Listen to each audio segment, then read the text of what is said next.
अब हम आगे बेटे डिबेंचर्स की थ्योरी पे। किस पे आ गए? डिबेंचर्स की थ्योरी पे। 4 पेज की थ्योरी है, बहुत सिंपल है, कुछ कुछ शेयर्स जैसी है और बड़े आराम से कवर अप हो जाएगी। पढ़ो ध्यान से। Meaning of debenture. डिबेंचर क्या है बताओ बेटा? एक रिटर्न इंस्ट्रूमेंट है बेटा। मैं वही बोल्ड वर्ड रेड वर्ड पढ़ रहा हूं बस। क्या है बेटा बताओ? डिबेंचर एक रिटर्न इंस्ट्रूमेंट है जिसे कौन इश्यू करती है? कंपनी। एक्नॉलेजिंग अ डेट, जो क्या बताती है? एक्नॉलेज करती है कि कंपनी ने डेट रेस करे हैं, जिसमें क्या लिखा होता है? Term of repayment. क्या लिखा होता है? टर्म ऑफ रीपेमेंट, कि आप मेरा पैसा कब वापस करोगे, डिबेंचर कब रिडीम करोगे, पार पे करोगे, प्रीमियम पे करोगे, कब करोगे, और जब तक नहीं करोगे तब तक कितना ब्याज देते रहोगे, are stated in this document. इस डॉक्यूमेंट में सारी टर्म्स एंड कंडीशन लिखी होती है। कितना ब्याज दोगे, कब वापस करोगे, कैसे वापस करोगे, पार पे करोगे या प्रीमियम पे करोगे। आगे इसी को क्या बोलते हैं? डिबेंचर स्टॉक और डिबेंचर बॉन्ड कहते हैं। सेक्शन 230 भी यही कहता है। Section 2 subsection 30 of companies act 2013 भी यही बात कहता है। A debenture is a document. क्या है बेटा ये? जो किसका एविडेंस है? Evidence of debt, secured by fix और floating charge. Secured by fix और फ्लोटिंग चार्ज। फिक्स चार्ज का मतलब होता है कि कोई एक एसेट गिरवी है इस लोन के अगेंस्ट, या सारी एसेट गिरवी है। एक एसेट गिरवी होने का मतलब होता है कि मैंने 1 करोड़ के डिबेंचर इश्यू करे अपनी कंपनी के, बदले में बिल्डिंग गिरवी रख दी। यदि बिल्डिंग से 1 करोड़ रिकवर नहीं हुए तो आपको नुकसान हो जाएगा। और फ्लोटिंग चार्ज में यह होता है कि यदि 1 करोड़ रुपए रिकवर ना हुए तो फिर दूसरी एसेट की बारी आ जाएगी। फिर तो एक ही एसेट पे चार्ज है, फ्लोटिंग में सब पे चार्ज है, या ग्रुप ऑफ एसेट्स पे चार्ज है, ऐसे समझे। वैसे इसका और बहुत अच्छा एग्जांपल है स्टॉक वाला, पर वो भी आप छोटे हो उसको समझने के लिए। आगे पढ़ते हैं। A debenture is called as debenture certificate. It is a acknowledgement of debt. बार बार वही बात कह रहा है ये एक अग्रीमेंट है। It is an agreement between the company and debenture holder. किसके बीच में अग्रीमेंट है ये? डिबेंचर होल्डर और कंपनी के बीच में। जिसमें क्या लिखा होता है इस एग्रीमेंट में? क्या लिखा हुआ है? Repayment of principal, interest. Interest कैसे पे किया जाएगा? ईयरली और हाफ ईयरली या क्वार्टरली, हर 3 महीने में दे सकते हो, हर 6 महीने में दे सकते हो, या साल भर का ब्याज एक साथ दे सकते हो। लास्ट में जिस पर्सन के पास ये डिबेंचर होता है वो पर्सन डिबेंचर होल्डर कहलाता है। क्या कहलाता है बेटा? होल्डर। अब कैरेक्टर स्केच में भी वही बातें लिखी हुई है बार बार, पढ़ो ध्यान से। पहला क्या? पहला पॉइंट पढ़ो, क्या है ये? एक एक्नॉलेजिंग अ डेट। दूसरा पॉइंट क्या लिखा होता है उसमें? प्रिंसिपल और इंटरेस्ट। तीसरा रेट ऑफ इंटरेस्ट लिखा होता है। चौथा बोरिंग होती है कंपनी के ऊपर। पांचवा चार्ज ऑन एसेट होता है। क्या होता है? चार्ज ऑन एसेट का मतलब है कि डिबेंचर होल्डर को घबराने की जरूरत। कल कोई भी कंपनी पैसा रीपे करने में फेल हो जाती है तो कंपनी की एसेट को बिकवा के पैसा ले लिया जाएगा। इसे बोलते हैं रिस्क फ्री। क्या बोलते हैं इसको? आप कंपनी की डेट में पैसा लगाओगे तो कोई रिस्क नहीं है, पर कंपनी की इक्विटी शेयर में पैसा लगाओगे तो रिस्क ही रिस्क है। और रिस्क है तो फिर डिविडेंड्स भी ज्यादा है। शेयर पे क्या मिलता है? शेयर पे क्या मिलता है? Dividend.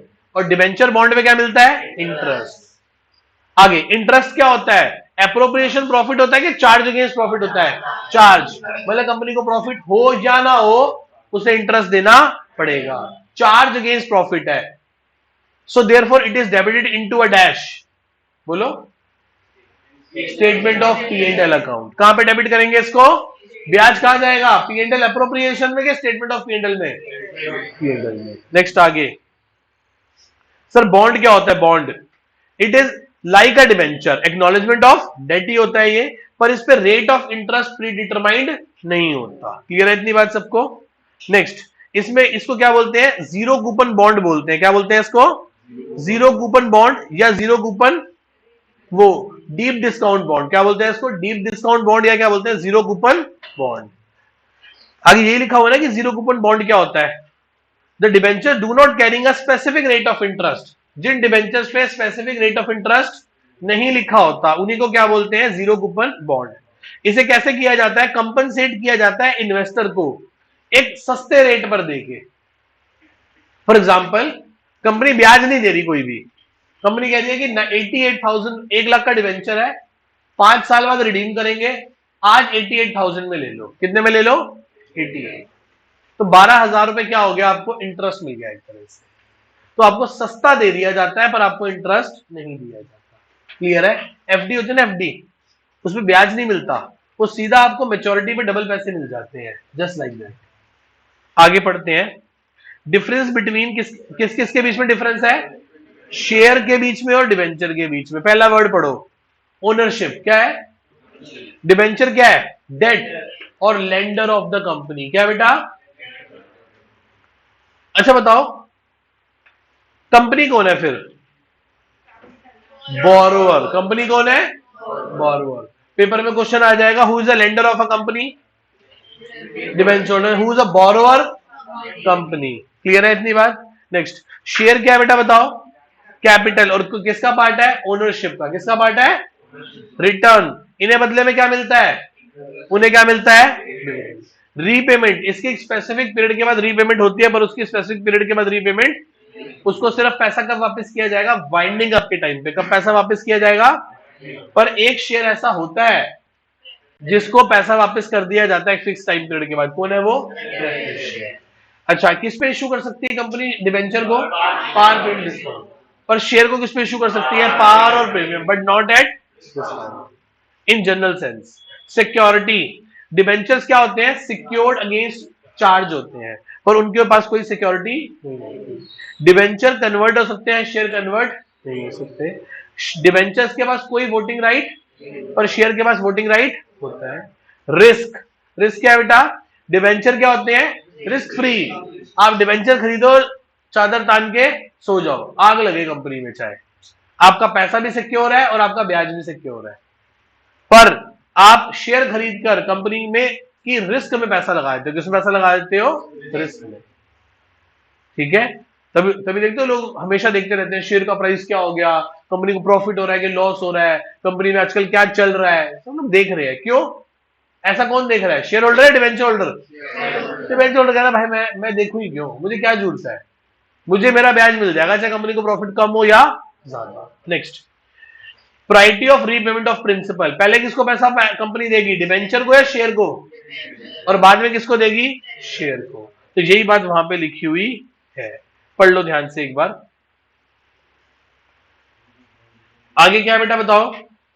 Difference between debenture holder और स्टेटस कैसा है? वो कौन है कंपनी का? लेंडर। और वो कौन है? रिटर्न कैसा मिलेगा? उसे इंटरेस्ट और उसको थर्ड कंट्रोल। उसका कोई कंट्रोल और उसका कंट्रोल है। कैसे कंट्रोल है? सिर्फ वोट कर सकता है। क्या कर सकता है? वोट कर सकता है। इस देश का असली मालिक कौन है? हम वोट करके ही तो किसको इलेक्ट करते हैं? प्राइम मिनिस्टर ऑफ इंडिया को। पर इसका मतलब ये नहीं कि आप ही प्रधानमंत्री हो गए, है ना? कुछ लोग ऐसा फील करने लग जाते हैं। गवर्नमेंट आपको ऐसा एहसास सिर्फ कब दिलवाती है? इलेक्शन से 2, 4, 5, 10 दिन पहले। वो जो पूरे 10-10 साल दिखाई नहीं देते, 5-5 साल दिखाई नहीं देते, वो भी गली में आके आपके पैर पैर छू रहे होते हैं ना? देखा कभी आपने? बहुत ही हमें ही वोट देना, हमें ही वोट देना। उस दिन आपको लगता है कि हाँ मेरी भी कोई वैल्यू है, पर जैसे आप वोट देके आए तो आपकी वैल्यू खत्म हो जाती है। वो जो एमएलए, वो जो काउंसलर आपके पैरों में पड़ रहा होता है उस दिन, अब अगली बार जब उसके पास आप किसी काम से जाते हो तो 2 घंटे तक आपको अंदर अपने ऑफिस में बुलाता नहीं है। उस दिन लगता है कि हाँ असली पावर इसी के पास है। बच्ची तो अगली बार आइए तो तब बताएंगे, अगली बार हम फिर भूल जाते हैं। ठीक है, चलो वापस आते हैं। टाइप्स ऑफ डिवेंचर क्या पढ़ रहे हैं बेटा? टाइप ऑफ, बिल्कुल सेम है यार, शेयर्स में पढ़ा था ना, यहां भी सेम है। सिक्योरिटी के पॉइंट ऑफ व्यू पे, किसके पॉइंट ऑफ व्यू से? सिक्योरिटी के पॉइंट ऑफ व्यू से, रिडम्पशन के पॉइंट ऑफ व्यू से, रजिस्ट्रेशन के पॉइंट ऑफ व्यू से और कन्वर्टेबिलिटी के पॉइंट ऑफ व्यू से।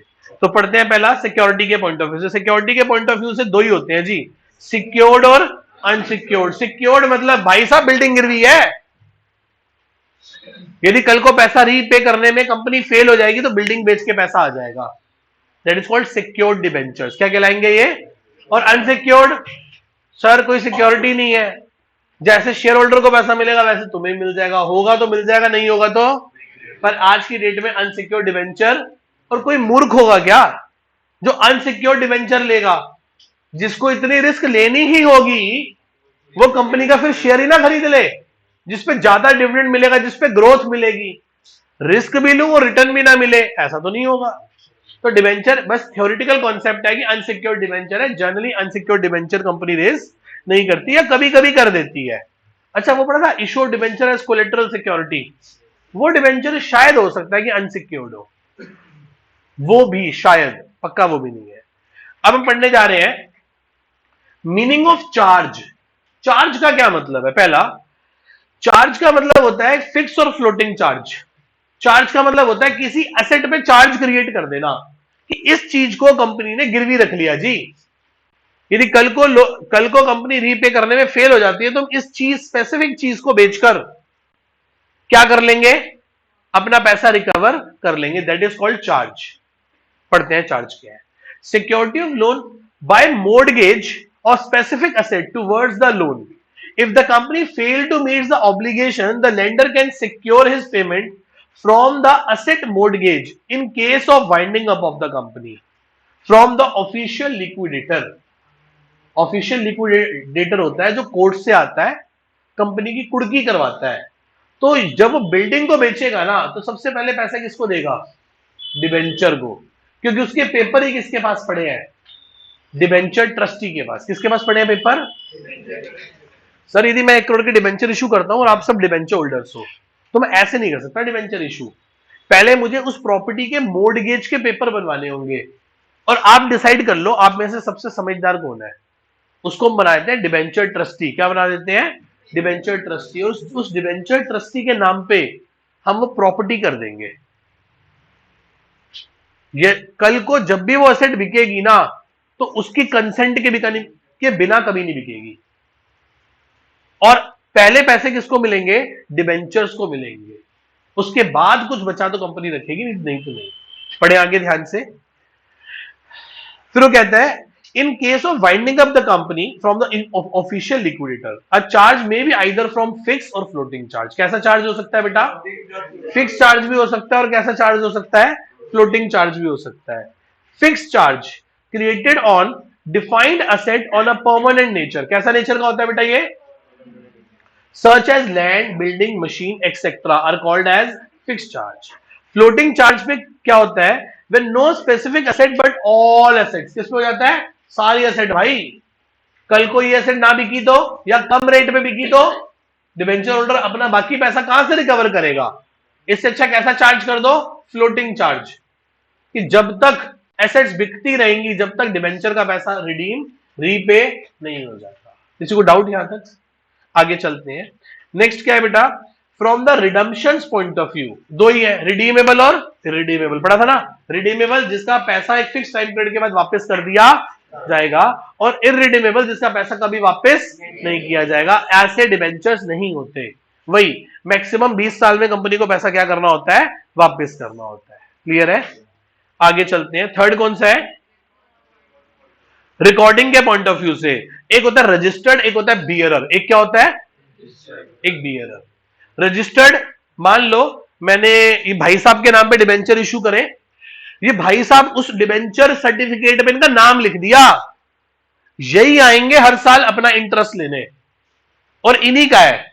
इनसे खो भी जाए तो घबराने वाली बात, ये कंपनी में अपनी एफआईआर की कॉपी लेके आएंगे, मेरा डिबेंचर सर्टिफिकेट खो गया, कंपनी इनको डुप्लीकेट कॉपी इशू कर देगी। एक होता है बियरर। क्या होता है बेटा? बियरर। बियर नहीं बेटा, वो खुश हो गए नहीं। बियरर, बियरर मतलब धारक का। आपके पास कोई नोट है अभी हाथ में? नोट खोलो, उस पर लिखा होगा बियरर। बियरर मतलब धारक का। किसका बेटा? जिसके हाथ में उसका, जिसके में उसका। ऐसा डिबेंचर ना नोट के बराबर है। मान लो मैंने डिबेंचर इशू किया, वो बियरर डिबेंचर है। कौन सा डिबेंचर है? बियरर। और उस बियरर डिबेंचर को मैंने इसको इशू करा, जैसे इसको इशू करा ये डिबेंचर इसके हाथ से गिर गया, किसी चोर के हाथ लग गया, तो डिबेंचर किसका हो गया? उस चोर का हो गया।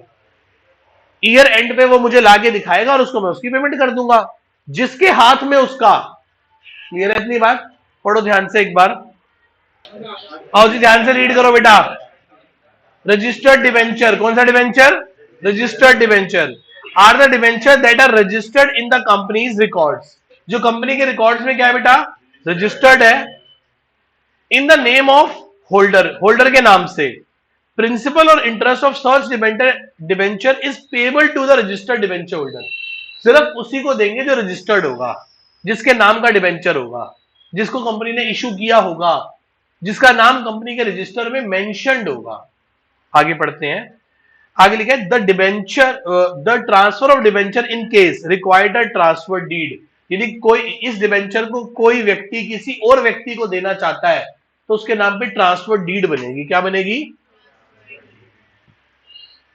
जैसे ऐसा होता है ना कि आपने कभी सुना होगा आपके दादाजी ने आपको आपके पापा को प्रॉपर्टी कैसे दी? गिफ्ट डीड से। कैसे दी? गिफ्ट डीड से। सुना कभी आपने ये बात? अब सोचो ना, जो प्रॉपर्टी है वो आपके दादाजी के नाम पे होगी या उनके भी आपके फोरफादर के नाम पे होगी, वो आगे किसको ट्रांसफर कर रहे हैं? आपके पापा को। कैसे ट्रांसफर करी होगी? या तो आपके पापा उनसे परचेज कर लें, यदि परचेज करेंगे तो फिर बहुत सारी गवर्नमेंट की स्टाम्प ड्यूटी लगेगी, या गिफ्ट डीड कर दे। गिफ्ट डीड में भी आजकल क्या लगती है? ड्यूटी लगती है, पर गिफ्ट कर देते हैं कि लो जी अब मैंने ये आपके नाम पे कर दी। चलो दूसरे कौन से होते हैं बेटा? बियरर होते हैं। क्या होते हैं? बियरर, जिसके हाथ में डिबेंचर सर्टिफिकेट, डिबेंचर उसी का, जस्ट लाइक अ करेंसी। 500 का नोट किसका है? जिसके हाथ में है। कोई प्रूफ करने की जरूरत नहीं कि कमा के लाए के चुरा के लाए। पढ़ो, are the debenture that are not registered in the records of the company. इसमें कंपनी के पास कोई रिकॉर्ड नहीं होता, कंपनी ने इशू कर दिया, चाहे काला चोर ले गया और उससे आगे बड़ा चोर ले गया, उससे हमें कोई मतलब नहीं है, कंपनी का कोई लेना देना नहीं है। Are the debenture that are not registered in the company records of the company in the name of the holder, these debenture are transferable by merely delivery. सिर्फ डिलीवरी से उसके पास चला जाता है कि मेरे हाथ से उसके हाथ में चला गया, उससे हाथ से उसमें हाथ में चला गया तो उसका हो गया, जिसके हाथ में गया उसका हो गया। Interest is payable to the person to who produce a coupon. जो क्या प्रोड्यूस कर देगा? कूपन। अब कूपन क्या होते हैं? 5 साल का डिवेंचर है, कंपनी ने आज इश्यू करा, अगले 5 साल तक, अगले 5 साल तक 5 बार कंपनी ने इंटरेस्ट पे करना है। कितनी बार करना है पे इंटरेस्ट? कंपनी ने 5 बार। 5 बार पे करना है तो 5 कूपन दे देगी कि हर साल आना, ये कूपन ले जाना, हर साल आना और ये कूपन ले जाना, और क्या करना? इंटरेस्ट ले लेना अपना। तो जो भी डिवेंचर दूसरे से लेगा वो उसे साथ में 5 कूपन दे देगा। क्लियर है इतनी बात? आगे पढ़ो क्या लिखा है। Interest is payable to the person to whom produce a coupon attach with the debentures. काम खत्म। ये हो गए कौन से? रिकॉर्डिंग के पॉइंट ऑफ व्यू से। लास्ट कौन से आगे बोलो? कौन से? प्रायोरिटी के पॉइंट ऑफ व्यू से। फर्स्ट डिवेंचर और सेकंड डिवेंचर। भाई फर्स्ट डिवेंचर और सेकंड डिवेंचर का मतलब क्या है? लेट सपोज मेरे पास 10 करोड़ की प्रॉपर्टी है। कितने की प्रॉपर्टी है? 10। मेरी बिल्डिंग की वैल्यू 10 करोड़ है। मैंने मेरे को अभी 2 करोड़ की जरूरत थी, मैंने 2 करोड़ के डिवेंचर इशू कर दिए, that is called first debenture. आगे चल के मुझे 3 करोड़ की आवश्यकता और पड़ गई तो मैं 3 करोड़ के डिवेंचर और ही इशू करता हूं, पर इस 10 करोड़ की बिल्डिंग के अलावा मेरे पास और कोई एसेट बड़ी नहीं है। तो अब मैं जब दूसरी बार डिवेंचर इशू करूंगा तो इसी बिल्डिंग को गिरवी रख के करूंगा, पर उनका नाम क्या रख दूंगा? Second debenture. इन फ्यूचर यदि मैं लोन की रीपेमेंट करने में फेल हो जाता हूं तो मेरी 10 करोड़ की एसेट बिकेगी और पहले पैसे कहां जाएंगे? फर्स्ट डिवेंचर की रीपेमेंट में, और फिर कहां जाएंगे? सेकंड डिवेंचर की रीपेमेंट में। क्लियर है? मतलब जब आप उसी एसेट को गिरवी रख के दोबारा लोन लेते हो तो दूसरे वाले डिवेंचर क्या कहलाते हैं? Second debenture. ठीक है? Just like a marriage. ठीक है? फर्स्ट मैरिज और सेकंड मैरिज। पढ़ो क्या लिखा है। First debenture, the debenture which are having to repay before the other debenture are known as the first debenture. Second debenture, the debenture which are to be repaid after the first debenture are redeemed are known as the second debenture. Clear है? Next, interest rate के point of view से 2 है जी। कौन से? Coupon rate के, specific coupon rate और zero coupon rate bond. एक कौन सा होता है? Specific. 9% debenture, 11% debenture, 12% debenture, specific rate of interest है जी, इतना ब्याज लगेगा डिबेंचर पे। और दूसरा कौन सा है बेटा? Zero coupon rate debenture. पढ़ो first, these debenture are issue with a specific rate of interest called as coupon rate. For example 10% debenture, क्या है ये? 10% डिबेंचर। और सेकंड कौन सा है बेटा? Zero coupon debenture. These debenture do not carrying a specific rate of interest, इनके साथ कोई स्पेसिफिक रेट ऑफ इंटरेस्ट नहीं होता। In order to compensate the investor, क्या लिखा है बेटा? In order to compensate the investor such debenture are issue as a substantial discount. किस पे इशू कर देते हैं? सस्ता कर देते हैं थोड़ा। The difference between the face value and issue price is the total amount of interest related to the during period of debenture. जैसे मैंने आपको उदाहरण दिया था पहले भी कि 5 साल बाद 1 लाख का डिबेंचर है, रिडीम करेंगे, आज कितने में इशू कर रहे हैं? 88,000 में, तो 12,000 रुपए 5 साल का ब्याज हो गया, ऐसे मान लो। क्लियर है इतनी बात? आगे पढ़ो क्या लिखा है। कन्वर्टिबिलिटी के पॉइंट ऑफ व्यू से दो होते हैं, कौन कौन से होते हैं? कन्वर्टेबल और नॉन कन्वर्टेबल। कन्वर्टेबल का मतलब होता है कि 5 साल बाद जब कंपनी डिबेंचर को रिडीम करेगी तो उस टाइम पे कंपनी पैसा देने की बजाय डिबेंचर होल्डर को कोई और सिक्योरिटी दे देगी, जैसे कि शेयर्स दे देगी। क्या दे देगी बेटा? शेयर्स दे देगी। और दूसरा क्या है बोलो? दूसरा क्या है? Non convertible. नॉन कन्वर्टेबल में कंपनी उसे कन्वर्ट नहीं कर सकती, रिडम्पशन के टाइम पे पैसा देकर ही काम करना पड़ेगा। कोई डाउट यहां तक किसी को? अब ध्यान से सुनो, कल से क्या शुरू कर रहे हैं?